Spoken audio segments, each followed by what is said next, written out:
This is the third video in what's basically now a series on this channel about the problems with Flesh and Blood product. And this is one that I had to come out and talk about. In a video on this channel from over a year ago titled The Problem with Blitz Precons, we discussed that while these starter decks were a good product and helped get new players into Blitz, there was absolutely nothing to bring players into Classic Constructed. But LSS have listened. They've just announced that indeed we are finally getting Classic Constructed Precons. So what's wrong with them?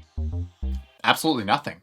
You've been pranked, bro. I cannot tell you how happy I am to see Classic Constructed Precons finally coming to Flesh and Blood. It is the premier format of the game, and onboarding players has always been a little bit awkward when the only product that they could purchase and upgrade were Blitz decks. Before the official announcement on Twitter, this product was first shown at the Gamma convention, where we have a few details to look at. The first is that this is the most requested product from stores and players, but really, I mean, they just mean me, of course. And they're designed to be competitive at the Armory level. They'll have new and reprinted cards, be exclusive to active gem stores for sale, have limited quantities that are tightly allocated, have MSRP of $40 USD, and are coming in Q2 of this year, although that is subject to change apparently. So there are a few things to go over here, the first being what kind of product this is. Personally, when I see that it's an Armory level deck with new and reprinted cards at $40, I am leaning towards this being a fully functioning deck with an actual set of good cards, like some solid Majestics at 3 copies each. My best guess is that this is going to be almost a hybrid of Magic the Gathering's event decks and Yu-Gi-Oh! Structure decks. These will likely be a fully built list with a sideboard, like the event decks, but where those, only have cards that actually come in sets, these Armory decks are going to bring new cards to the game like the Yu-Gi-Oh! Structure decks do. I wouldn't be surprised if these not only bring new main deck cards and equipment, but heroes as well. We already saw this with Round the Table and Classic Battles, so I don't see how these would be any different. In fact, I have a little theory that these decks could be the perfect way to bring back heroes that have hit Living Legend already. We know we aren't getting supplemental sets anymore, being replaced with the expansion slot, and so how are we going to get new versions of old heroes if we don't revisit the locations they're from for a while? If we don't go back to Arya anytime soon, then these decks would be the perfect way to get a new Oldhim, Briar, or Lexi, or their replacements if they do the whole Chain and Event set thing again. These decks could also be a way to make adult versions of young-only heroes like Ira. In fact, that's a popular theory right now. If we're going to Mysteria and part the Mistveil, then a new adult Ira Precon would just make perfect sense. Now, with the price of $40, this also leads me to believe that there will be something else with the decks. If they have a sideboard, that is 80 cards, but $40 USD is a bit steep, so I imagine we'll get something like a life counter or some dice to go along with the deck. At least,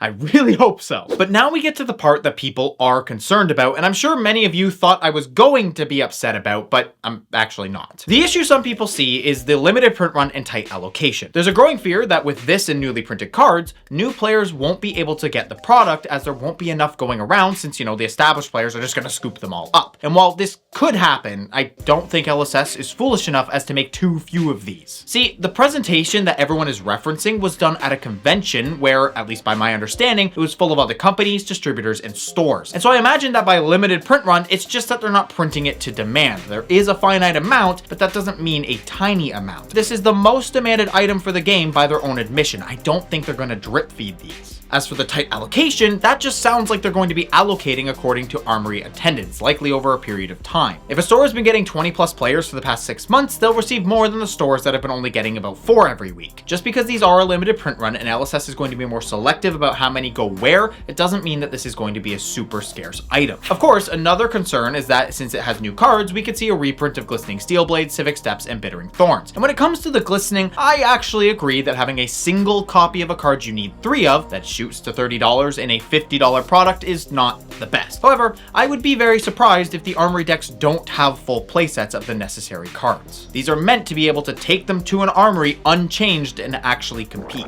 As for the Bittering Thorns and Civic Steps from Round the Table, I mean, the Thorns is like $10, which really isn't that bad, and the Steps are about $25, but you only need a single copy. Guardian is also popular right now, which is driving demand, but honestly, $25 for an equipment piece is no worse than things like Crater Fist or Courage of Bladehold, which were around the same price for a very long time. The thing is, a pre-constructed product that is supposed to be competitive at an Armory needs to have value and new cards. If the Armory deck was just cards that already existed, it saves a new player some time and effort, sure, but that's it. If this were the case, who's to say a store doesn't just construct their own of the same list and sell it for cheaper than the Armory deck itself? Plus, quite frankly, adding in new cards to pre-constructed product is a thing that has existed in every TCG for the entire history of the hobby. So I don't understand what the concern is here. It is perfectly fine for there to be new cards in a pre-constructed product, and if something goes wrong and they make a mistake, then I'm sure LSS will learn the lesson and adapt. Like, maybe we should give them just a little bit of trust before we all start screaming that the sky is falling. Despite those who are concerned about the possible downsides of this product, I for one am incredibly excited. I've been calling for classic constructed precons for a very long time, and I am very much looking forward to picking up a couple, one for upgrading and one to keep as is so I don't, curb stomp the newbies all the time. Of course, this is after I've let the newer or more casual players get their hands on them and providing I'm not buying a store out of them. But I really don't think that's going to be an issue. I see these as being an absolute home run product, hopefully with enough printed that it meets the current player demand, but also with enough extra where stores can have a few sitting on the shelves for a while after to help get new players into the game. Either way, we will hopefully soon know the exact contents of these and can make a proper judgment as to whether they're worth the price, and until then, I'm going to be optimistic. I'm just really truly glad that LSS is a company that actually listens to its customers. It feels so good to be respected, and it feels pretty good being right. Because, not to brag or anything, but I was right. Anyways, thank you to the patrons. You guys are genuinely awesome, and I couldn't do it without you. Huge shout out to the GigaChad Saint, Geeks First, Elixir, Vinny, Smokeopotamus, John, Ty, James, Chemical, Bryant, Transient Fire, Dark Memoria, and Big Hungry. Then we've got the Alpha Chads Thomas, Sajima, and Pavel, and finally there's Super Chads Bruno, Thal, Cece, Eric, Ben, and Yogbadoodles21.